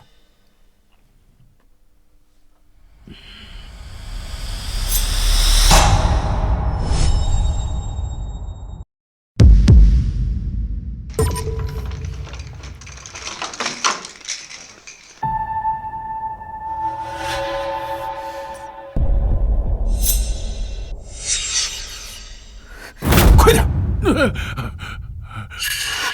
父皇，你怎么在这儿？女儿，齐国联军没了！什么？怎么会这样？怎么会这样？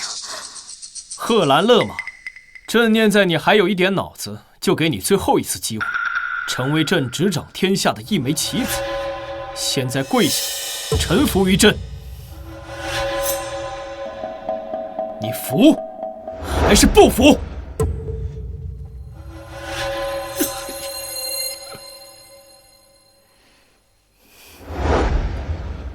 本王甘愿臣服。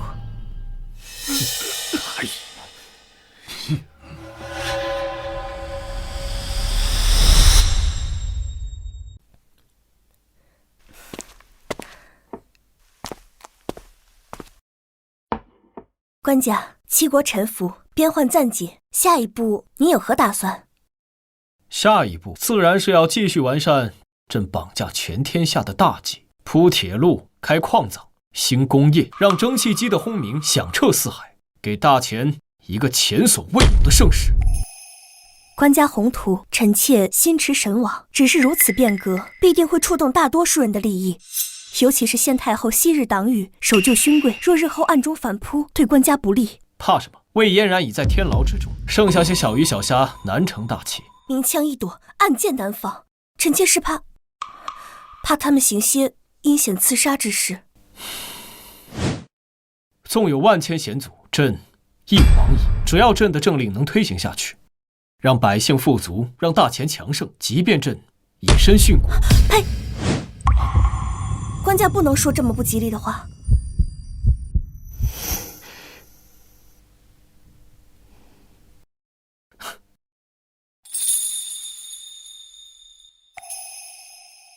皇后，你这是在担心朕呢？那是自然。如今天下初定，皇室血脉仅存官家一人，事关国本，官家不能有丝毫闪失。既然如此，那朕便尽量多担子嗣，好让江山稳固。官家这是做什么呀？此地乃是御书房。御书房又如何？方才皇后所言，这当务之急，不是要延续皇室血脉吗？这……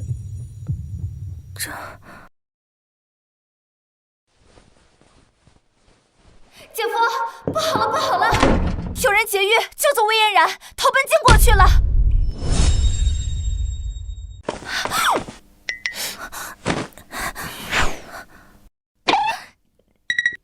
姐夫，你们平常玩的这么奔放吗？你说魏嫣然被救走了？是啊，就在刚才，一伙人劫走魏嫣然，冲出皇城往北方去了。姐夫，这可怎么办呀？魏嫣然熟知我大钱国情，如今又投奔金国，必将贻害无穷。官家，萧儿所言极是，魏嫣然心狠手辣，早就跟朝廷结怨已深，若是跟金国勾结，必成大患。官家需立刻派兵拦截。别慌，这一步也在朕的计划之内。姐夫，什么叫这也在你的计划之中？难道太后逃走是你安排的？当然，先前朕已下旨让魏嫣然禁止进入皇宫半步，然而她却依然通行无阻，甚至来朝堂质问于朕，那就说明这朝堂之中她还有奸细。朕不如趁此机会将她在宫中的暗桩全部连根拔起。姐夫英明啊！报，官家已经查清楚了，营救魏嫣然的暗桩已被末将全部铲除，便按照官家的吩咐，故意放走魏嫣然，让她投靠金人去了。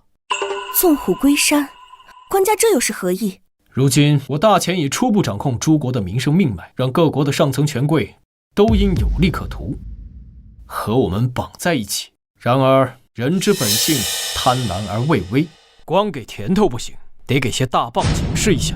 大棒？大棒敲谁啊？难道就是金国？没错，朕就是要拿金国开刀，杀鸡儆猴，让金国成为朕绑架全天下的祭品。只有这样，才会让天下人都知道，顺我大钱者昌，逆我大钱者亡。大钱太后，你可是亲口承诺会拿出十足的诚意，我大金才会派出最精锐的死士，冒死把你从那天牢里捞出来。大汗放心，本宫既然来了，带来的诚意定让大汗满意。哦，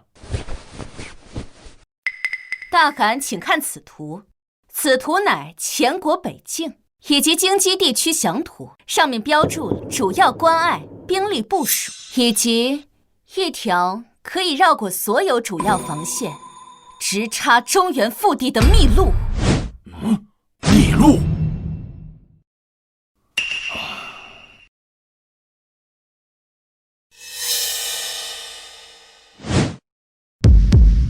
这条小路真能直捣黄龙，突袭大钱的京城。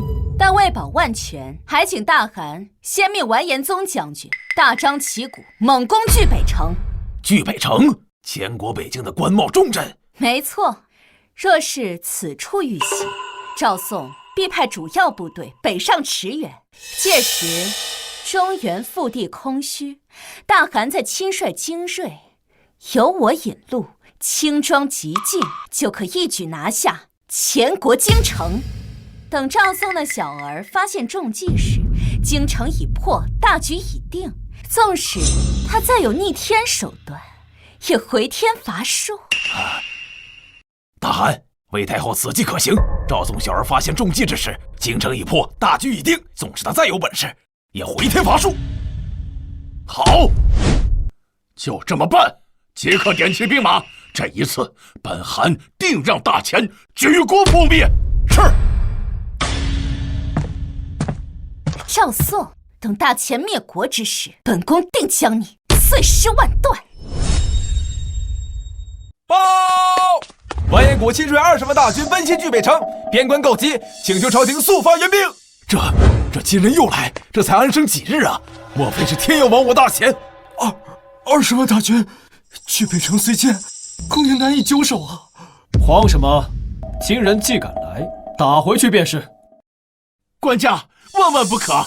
那金人势大，铁骑凶悍，若起战事，恐非良策呀！是啊，官家，如今国库充盈，何必再动刀兵？不如派使议和，许以金帛，暂息兵戈，方为上策呀。这二人是谁？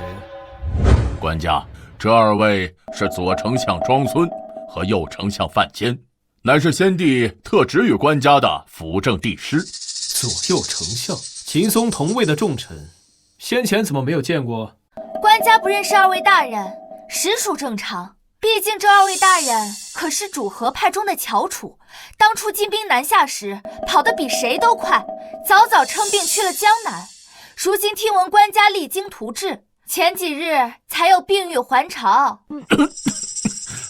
官家，当务之急是商议给予金人多少岁币，方显我大钱求和的诚意呀。庄相所言极是，着岁币数目还得斟酌，少了恐金人不满，多了又伤国本呐。缴纳岁币，正是。缴个屁！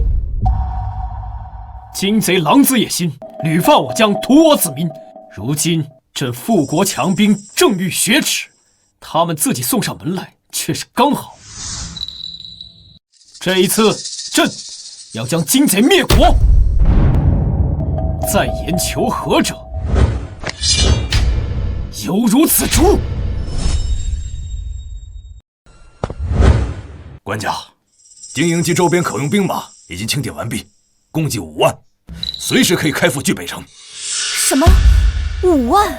韩将军，今日号称20万铁骑，皆是能征惯战之辈，我军以5万之众迎敌，这兵力悬殊，胜算何在？皇后娘娘明鉴，先前七国叛乱，我朝大部分精锐已经赶往边境镇压，尚未回师，仓促间也确实只剩5万备用军了。官家，金人本就凶悍，如今敌众我寡，臣妾实在是担忧啊。无妨。韩青，朕的那件秘密武器进展如何？回官家，官家给的图纸虽然精妙复杂，但好在有杨尚书亲自督奏，加上工匠们日夜赶工，已经按时完成了。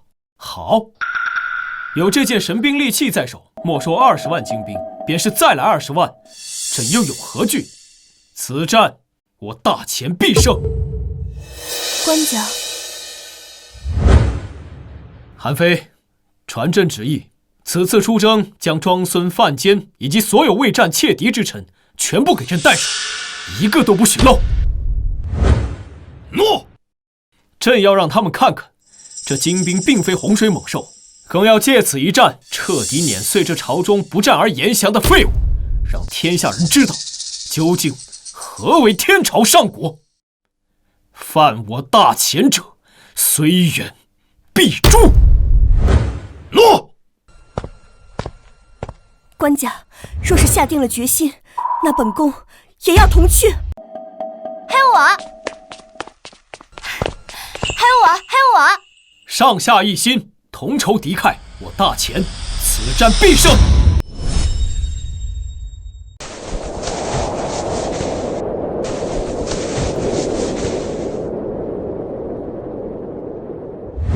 官家，算算时辰，经过的军队就快到了。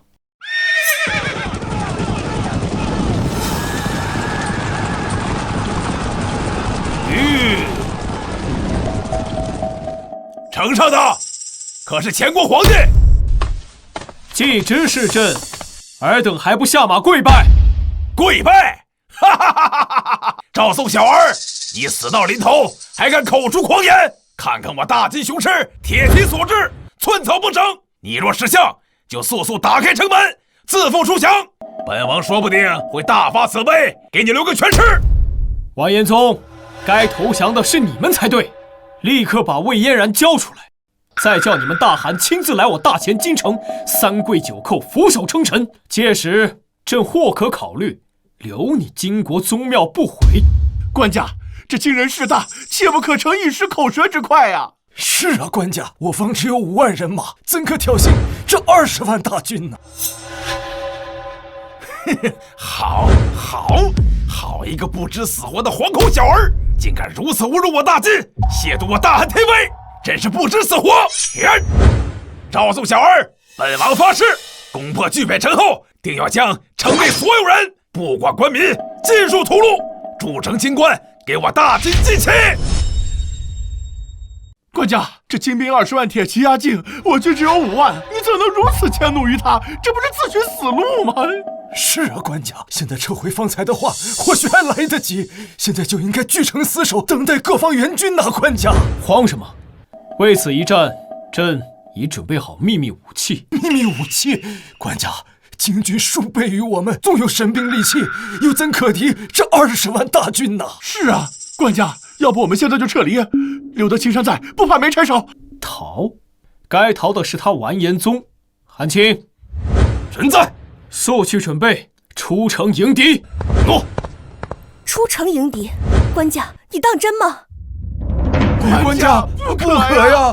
官家，韩将军纵然神勇，也应据城而守，待敌军锐气消散，再图反攻。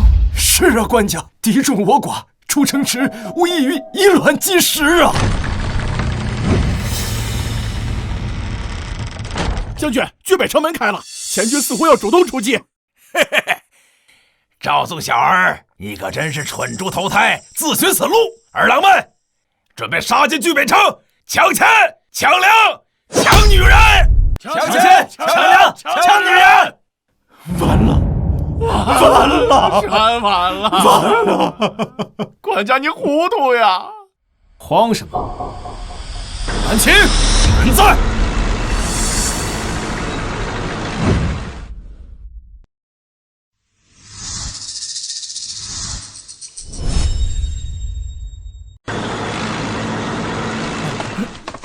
这是何物？官家要用死物迎敌？官家，此物异常笨重，岂能用于野战？赵宋小儿，本王还以为你藏着什么大招呢，原来就是包了个铁皮疙瘩出来。你是想用它来撞死我们吗？真是蠢笨如猪！官家虽有不世之才，可终究太过年少气盛，轻敌冒进，我大钱今日亡矣呀！哎，这次我等真是无路可逃了。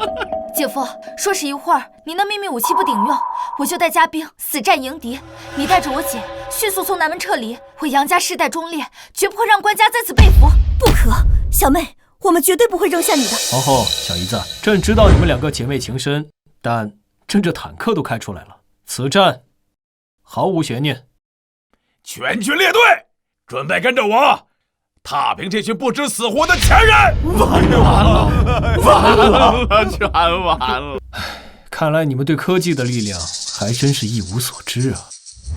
杀！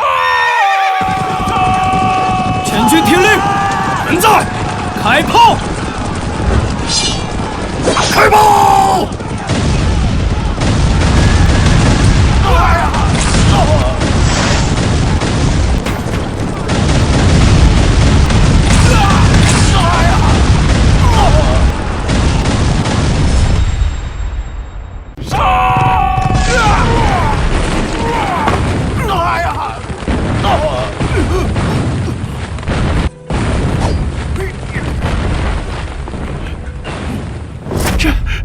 这是何等神物啊！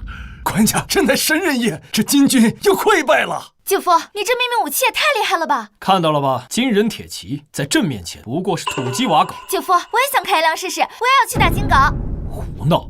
朕尚未教你，这岂能儿戏啊！姐夫，我可是开过火车的，这坦克再难开，能有日行千里的火车难开吗？姐夫，我求求你了，你让我试试吧，姐夫。下次一定，下次一定。多谢姐夫，姐夫万岁！完颜宗，你该当何罪？罪？嘿，成王败寇，本王何罪之有？赵宋，你别得意的太早了。死到临头还敢嘴硬？赵宋小儿，你真以为你赢了吗？你太天真了！你什么意思？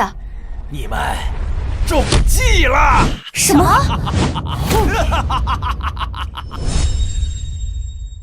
中计？你在胡说什么？现在不妨告诉你们，本王在此佯攻巨北城，其目的就是为了牵制你们前国主力。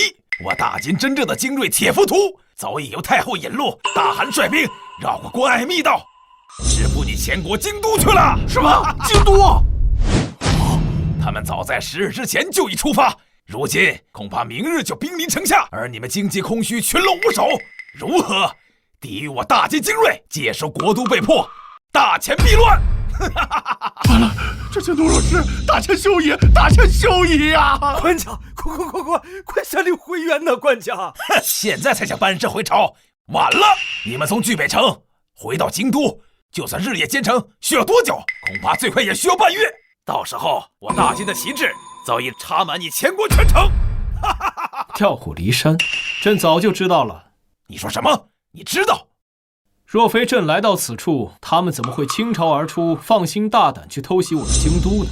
哼，虚张声势，你怎么可能知道？方才你问朕从京都过来用了多久？难道不是半月？最快也需10日，你休想骗我！哎呀，还是怪朕出发的晚，昨日才从京都抵达此处。你说什么？昨日？小姨子，去准备发车吧，朕要好好带他兜兜风。诺。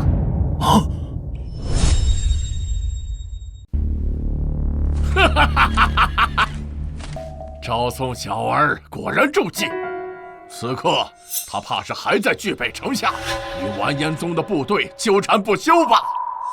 大汗，赵宋恐怕早已死在完颜宗将军手下。报！大汗，京城周边兵力稀少，城墙守军更是寥寥，守备空虚。好，传令下去，准备攻城。是。待我攻破大前京城，锦衣财帛、美女宫阙，尽归于我等。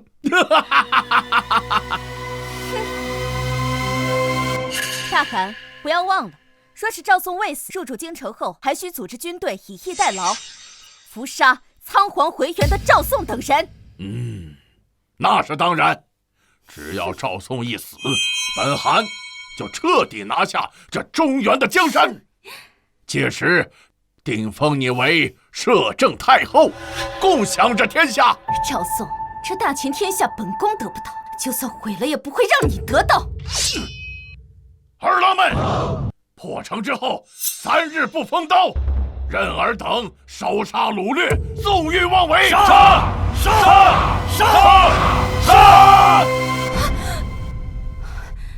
啊！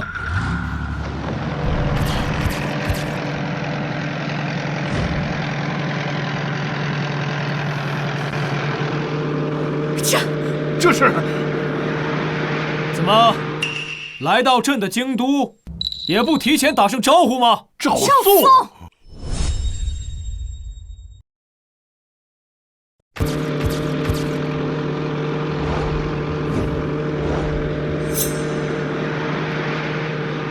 姐夫，这大铁疙瘩开着可真爽。不可能！你明明应该在巨北城，怎会在此？赵宋，你究竟是人是鬼？朕自然是人，不过尔等井底之蛙，不知这科技之力。昨日朕坐上火车，1日千里，早就回来等你们上门了。不可能！火车轨道只通边市，怎会直达京城？魏嫣然，朕掌控了这天下之地，你说这条条大路不通到我们大前国都吗？怎么会这样？本宫的计谋怎么会失败？魏太后，这可是你出的主意啊！现在怎么办？不对，大汗，就算他赵宋未死又如何？你的精兵骁勇善战，兵力仍胜他一筹。趁此机会，一举拿下强国皇帝，入主京城。魏太后说的对，就算他赵宋回来又如何？就凭这几个铁疙瘩，也能挡住我大金的铁骑。完颜谷，你巾帼精锐，深入我大前腹地，无城可守，无粮可蓄。此刻投降，朕或许可以留你一命。大汗，就听他妖言惑众啊！儿郎们，准备作战，拿下大前皇帝的人头，封万户侯！万户侯！万户侯！万户侯！姐夫，你还跟他们废什么话？快让我开炮吧！我迫不及待给那魏嫣然来一炮了。既然他们冥顽不灵，那朕便让他们灰飞烟灭。给我上！开炮！得令，开炮！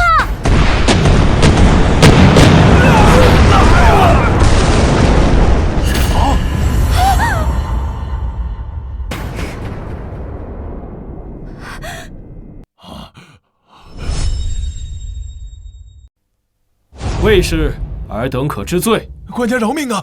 官家，大人，将军，饶命啊！官家饶命啊！传朕旨意，叛贼魏嫣然、秦松，降罪处死，夷其3族。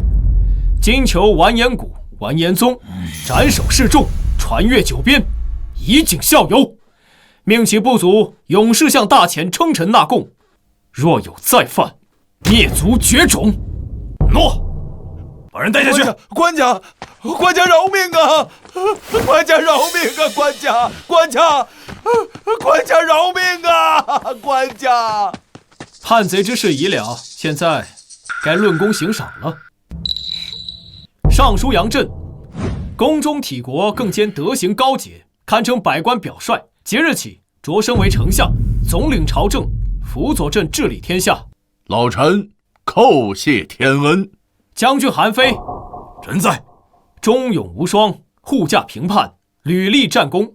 即日起封镇国大将军，总督天下兵马，赐丹书铁券。谢主隆恩。姐夫，我呢？我也立功了，开火车、开坦克，我可是出了大力的。你呀，就去工部吧，去做一些新玩意儿，比如日行千里的豪华跑车，奢华无比的游艇。跑车、游艇，那是何物？虽然听不懂，但姐夫让我造的一定是好东西，我干！皇后，诸事已了，上次在御书房未竟之时，这次朕可不会让任何人来打扰我们。哎呀，官家，讨厌，这还在朝堂之上呢。散朝。恭送官家，皇后娘娘，万岁万岁万万岁！